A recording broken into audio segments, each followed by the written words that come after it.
संविदा सोशी साथियों नमस्कार। मैं कमलेश्वर सिंह फिर एक नए अपडेट के साथ साथियों उपस्थित हो गया हूं। साथियों, लगातार हमारे कई विभागों के संविदा कर्मचारी परेशान हो रहे हैं कि उनका आदेश नहीं आ रहा। साथियों, चिंता करने की कोई बात नहीं है, आप लोग चिंतित मत होइए। हम सभी विभागों पे बराबर नजर बनाए हुए हैं। सभी विभागों के क्रमशः आदेश आ रहे हैं, सभी विभागों के आदेश आ जाएंगे। थोड़ा सा इंतजार करिए। आप जानते हैं कि रेगुलर कर्मचारी और अधिकारी किस तरह से काम करते हैं, तो थोड़ा सा उसको ध्यान में रखिए कि उनका जो काम करने का तरीका है, बिल्कुल माकपूस से भी ठंडे लोग हैं ये नियमित अधिकारी कर्मचारी, तो वो अपने ही चाल से आदेश जारी कर रहे हैं। हम यहां पे आपको बताना चाहेंगे, अभी एमपीवी जो एक मंडल है, उसका भी आदेश विभाग ने जारी कर दिया है। हमारे एमपीवी के साथी बहुत परेशान थे, हमें बहुत मैसेज करते थे, फोन कॉल्स करते थे, लेकिन हम सबको यही बता रहे हैं कि सभी के आदेश क्रमशः जारी हो रहे हैं और हो जाएंगे। आप रेगुलर अधिकारियों की स्थिति तो जानते हैं, कहीं ना कहीं उनका ईगो भी भारी हो जाता है, उसके कारण भी वो आदेश जल्दी से नहीं देते हैं संविदा कर्मचारियों का। तो आप यहां पर हम आपको बताना चाहेंगे कि जो एमपीईबी का आदेश जारी हुआ है, उस आदेश में क्या कहा गया है, आप इसमें देख लीजिए।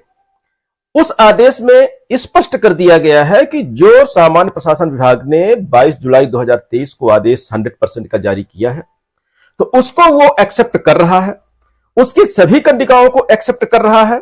लेकिन हम आपको एक चीज और बताना चाहेंगे, एमपीबी के हमारे सबसे ज्यादा कर्मचारी परेशान इस बात को है, जिनको 90% पहले से मिल रहा है, साथ में डीए भी मिल रहा है, वो अपने डीओ को लेकर बहुत ज्यादा परेशान है। तो उनका डीए जो है, तो साथियों हम यहां बताना चाहेंगे कि वो डीए को लेकर परेशान ना हो, क्योंकि जो आदेश अभी ये जारी किया गया है, इसमें विभाग ने स्पष्ट कहा है कि यथा स्थिति संशोधन जो भी है 2018 की नीति जो थी, 5 जून 2018 की नीति, जिसमें 90% आपको मिल रहा है, तो यथा स्थिति उसमें जो भी संशोधन होंगे 22 जुलाई 2023 के आदेश के अनुसार वो संशोधन करेंगे और एमपीईबी अपना एक नया सर्कुलर जारी करेगा, एचआर मैनुअल जारी करेगा।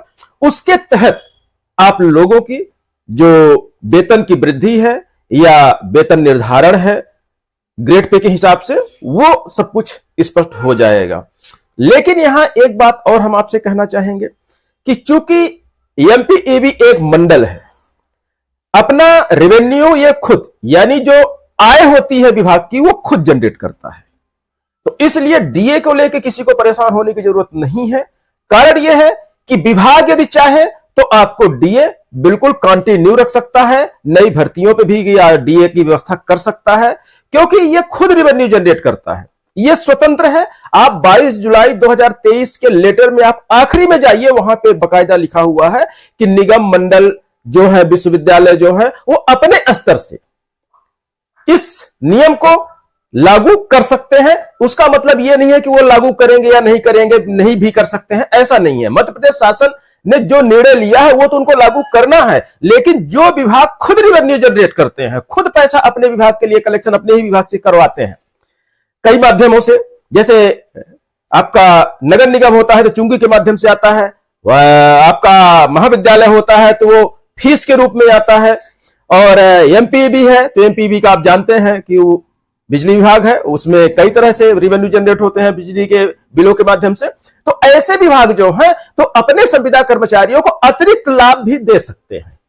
वहां जो आखिरी में 23 जुलाई 2023 के लेटर में जो कहा गया है, निगम मंडल और विश्वविद्यालय और अन्य जो लिखा है कि अपने स्तर से लागू कर सकते हैं, उसमें यही व्यवस्था करने की बात कही गई है कि उनका खुद रेवेन्यू जनरेट करते हैं, यदि वो चाहें तो अपने कर्मचारियों को अतिरिक्त वित्तीय लाभ भी दे सकते हैं, जैसा कि एमपीईबी 2018 की नीति में दे रहा है। 5 जून 2018 की नीति के अनुसार वहां पर तो सिर्फ 90% की बात कही गई थी, लेकिन साथ में वो डीए भी दे रहा है। यही व्यवस्था करने की बात उन्होंने 22 जुलाई 2023 के मैनुअल 100% की नीति में कहा है। तो साथियों, चिंता करने की जरूरत नहीं है, आप लोग बिल्कुल निश्चिंत रहिए और सारे विभाग के साथ ही हमारे निश्चिंत रहिए। मैं सारे विभाग पे बराबर नजर बनाए हुआ हूं, और यदि किसी विभाग का अतिशयोक्ति यदि नहीं लागू होता है तो आप मुझे सूचित जरूर करिएगा, हम आगे बताएंगे कि आगे करना क्या है, हम आपके साथ खड़े रहेंगे। साथियों, इसी अपडेट के साथ लेते हैं आपसे विदा। बहुत बहुत धन्यवाद, नमस्कार।